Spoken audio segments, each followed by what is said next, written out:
Bickley and Marotta Mornings. Arizona Sports, the local sports leader.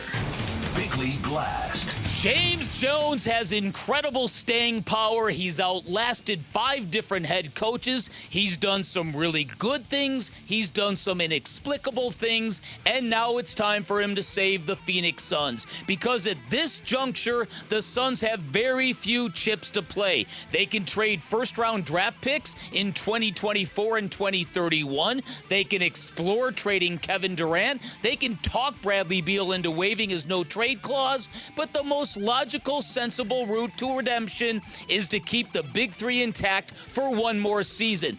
But they need the Big Three to be happy and settled, fully committed, pledging their utmost allegiance to the cause, and they need Mike Budenholzer to liberate and maximize a trio of superstars with a system that makes this team special. Now, there are no guarantees. There are still fears that maybe the Big Three doesn't want to run it back, that maybe KD will be looking for his final legacy piece somewhere else, or that Devin Booker might finally be enticed to join the Knicks. But those are only fears, and for now, it's up to Budenholzer to create internal excitement with a brand new approach, and as the only member of upper management to win a championship ring, it is time for Jones to strike the right deals and the right signings that will attempt to make this team whole, that will give the Big Three a purpose, a passion, and a fighting chance.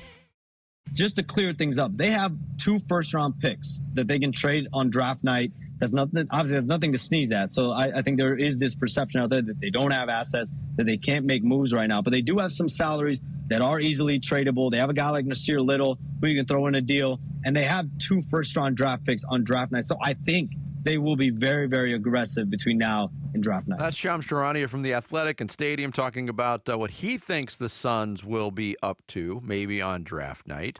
Man, every once in a while you drop a nugget in the blast. Yeah.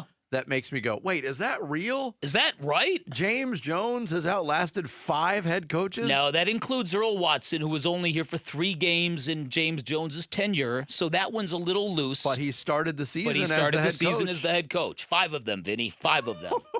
Isn't that unbelievable? Of course, Earl Watson, Igor Kokoskov, Jay Triano. Well, Frank Vogel. Monty Williams. Yeah, and now on his 6th.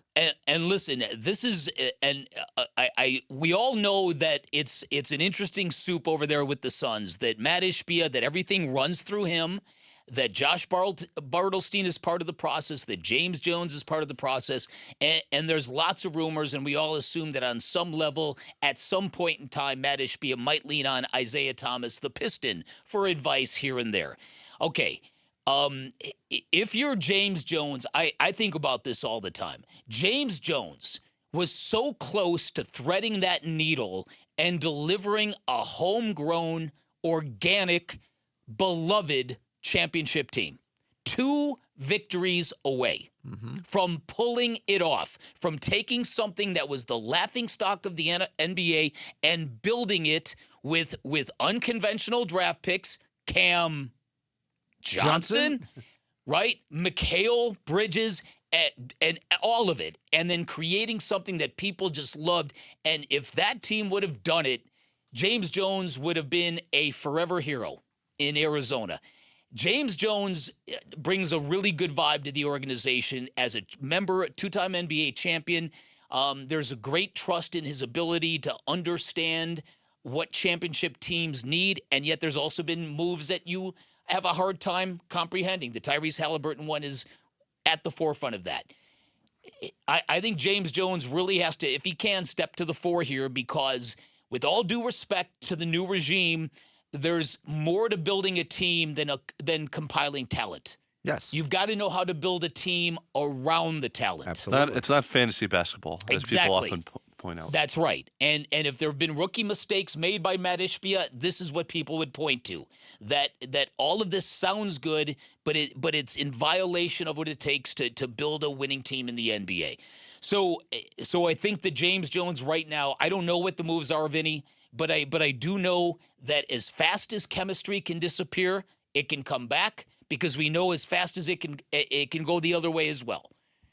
So this is what you're going to hope for. Now, again, I will not be convinced of this team's state of happiness until I hear it and with my own ears. Yeah, but again, and that's just the skeptic in me. I don't think that's unfair, because the closest thing we heard to that was the day of the playoff elimination. A couple members, Kevin Durant among them, talked about continuity is key. Devin Booker leaned on details. But there wasn't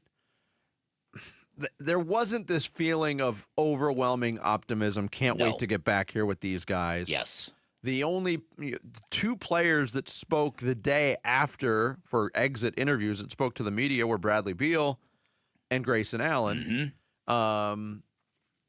They kind of said similar things. But, yeah, if you're sitting over there wondering how happy this group is, how content they are with the situation in Phoenix, I'm not saying they're not. I'm not saying they are. I'm just saying it's fair to wonder. That's all I'm saying, too. Because it hasn't been answered to any great degree. That is all I'm saying as well. And this is why I'm watching this Knicks series. Like I said, I've had somebody tell me, and again, it may mean nothing, but watch out for Worldwide West. And the implication is that the Knicks are going to try to talk Devin Booker into joining them next season. Now, if the Knicks get to the NBA Finals, there might not be a need to get another big-time scorer in New York. And this might be something that Devin Booker just will never do. No. And if that is the case, I apologize to him. But he was a little bit different this year, and we all know that. We all felt it. We all watched it. Well, I think the difference actually started when they lost to the Nuggets. He didn't. Yeah, he famously didn't speak after the game. True. He did not stick around for his exit interview with the media after they got eliminated. Yep. That was kind of the start. Well, and that was one of the rare occasions for me as a Booker honk. I had to be critical.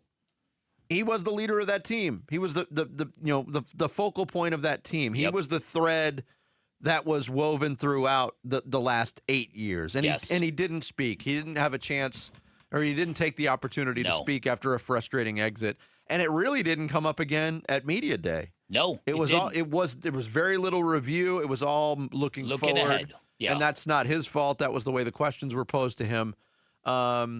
So I think the difference started a little bit more than a year ago. I agree with that. That's a good point. I was also told at that point in time that Devin Booker was very agitated with DA, and it was the end of the road in terms of Devin Booker's mind about having him as a teammate. But you're right. That's where that mindset began. I would love it if both these guys, KD and Devin Booker, together, separate, whatever, somewhere, maybe when there's press availability in Vegas, to do exactly that, to talk to this fan base and tell them how committed they are to serving you. That's it.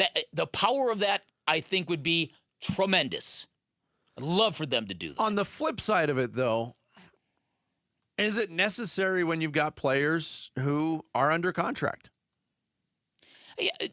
No, I get not necessarily. To a degree. Certainly not necessary. More based on what the situation calls for is what you're saying? What I'm saying is I would feel better, and I think it would settle down this anxiety and the erraticness of the Suns fan base in whole if they said to the fan base, don't worry, we're going to get this done. Yeah. We are going to do this. Yeah, and to your earlier point about Worldwide West and the Knicks, wouldn't shock me at all if there's back channeling that's going on or going to happen this summer. I would be shocked if Devin Booker has any level of receptiveness to it. I hope you're right. And again, I am not trying to. I'm just saying it's a lingering fear of mine. And that's all it is. Nobody needs to scream at me. It's the way I feel. Thanks for watching Bickley and Marotta. Click to see the latest Bickley Blast and hit the button in the middle to subscribe to Arizona Sports.